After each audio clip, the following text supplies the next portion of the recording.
মানে direct dream, যেটা সুস্পষ্ট। অর্থাৎ রাতে আপনি যা স্বপ্নে দেখেছেন দিনের বেলা সেটাই ঘটতে দেখেছেন। আপনি রাতে স্বপ্ন দেখলেন আপনার কোনো একজন কাছের লোক মারা গিয়েছে, এরপরের দিন আপনি শুনলেন আসলেই সেই ব্যক্তিটি মারা গিয়েছে। অথবা রাতের বেলা আপনি কোনো একটা ঘটনা দেখলেন, তারপরের দিন সেই ঘটনাটাই আপনি ঘটতে দেখলেন। এটাকে বলা হয় ডিরেক্ট ড্রিম, মানে সুস্পষ্ট এবং সারিহ, একেবারে স্পষ্ট স্বপ্ন। এটার কোনো ব্যাখ্যার প্রয়োজন হয় না, কারণ আপনি যা দেখেছেন সেটাই ঘটেছে। আরেকটা প্রকার হচ্ছে গয়রু সরিহ, মানে যেটা স্পষ্ট নয়, ইনডিরেক্ট ড্রিম, যেটা অস্পষ্ট। এটা হচ্ছে সিম্বলিক বা আইকনিক ড্রিম।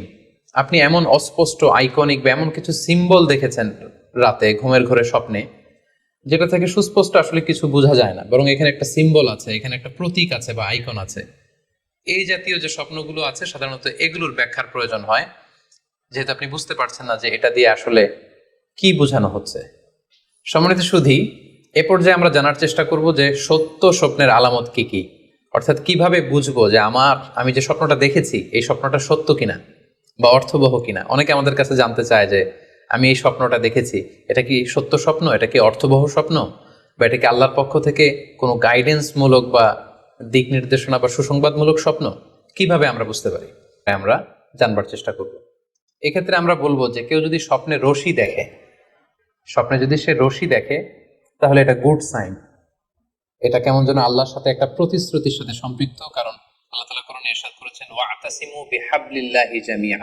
আরবিতে রশি আরবি হচ্ছে হাবল, মানে ওয়াতাসিমু বিহাবলিল্লাহি জামিআ, তোমরা আল্লাহর রজ্জু বা রশিকে আঁকড়ে ধরো।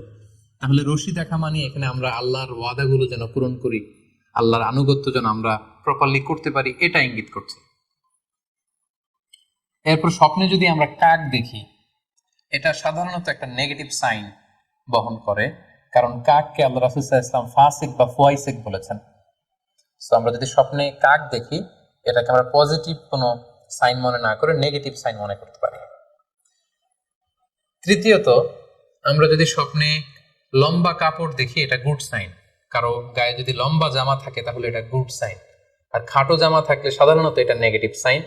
এক্ষেত্রে আমরা সহিহ বুখারীর একটা হাদিস উল্লেখ করতে পারি। আল্লাহর হাবিব সাল্লাল্লাহু আলাইহি ওয়াসাল্লাম বলেছেন যে আমার সামনে অনেক মানুষকে পেশ করা হলো, তাদের কারো জামা নাভি পর্যন্ত, কারো জামা হাঁটু পর্যন্ত, কারো জামা পা পর্যন্ত। আর সেক্ষেত্রে ওমরে ফারুককে দেখলাম যে এত লম্বা জামা পরে সে হেঁটে যাচ্ছে, সে তার জামা টেনে টেনে নিয়ে যাচ্ছে। তো সাহাবারা বললেন মা আউয়ালতাহু ইয়া রাসূলুল্লাহ, হে আল্লাহর রাসূল, আপনার এই স্বপ্ন থেকে আপনি কি বোঝাতে চাইলেন? আল্লাহ রাসূল সাল্লাল্লাহু আলাইহি ওয়াসাল্লাম বললেন আউয়ালতুহু আদ-দীন, এটা দ্বারা আমি দিনদারি বোঝাতে চাইলাম।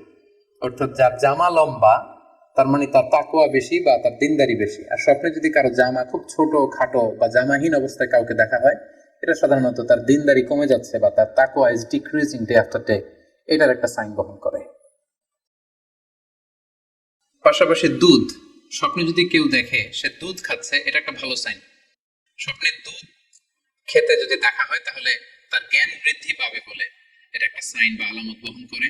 সেক্ষেত্রে আমরা বুখারীর একটা হাদিস উল্লেখ করতে পারি, যেখানে আল্লাহ রাসূল সাল্লাল্লাহু আলাইহি ওয়াসাল্লাম একটা স্বপ্নের কথা সাহাবাদেরকে শেয়ার করছিলেন। তিনি বললেন যে আমাকে এক বাটি দুধ দেয়া হলো, আমি সেখান থেকে দুধ খেলাম, তারপর দেখলাম যে আমার আঙ্গুল থেকে দুধ বের হচ্ছে, আর সেখানে যে অবশিষ্ট দুধ রয়ে গেল সেটা আমি ওমরে ফারুকের মুখে দিলাম। ওমরে ফারুক সেই অবশিষ্ট দুধটা খেলো।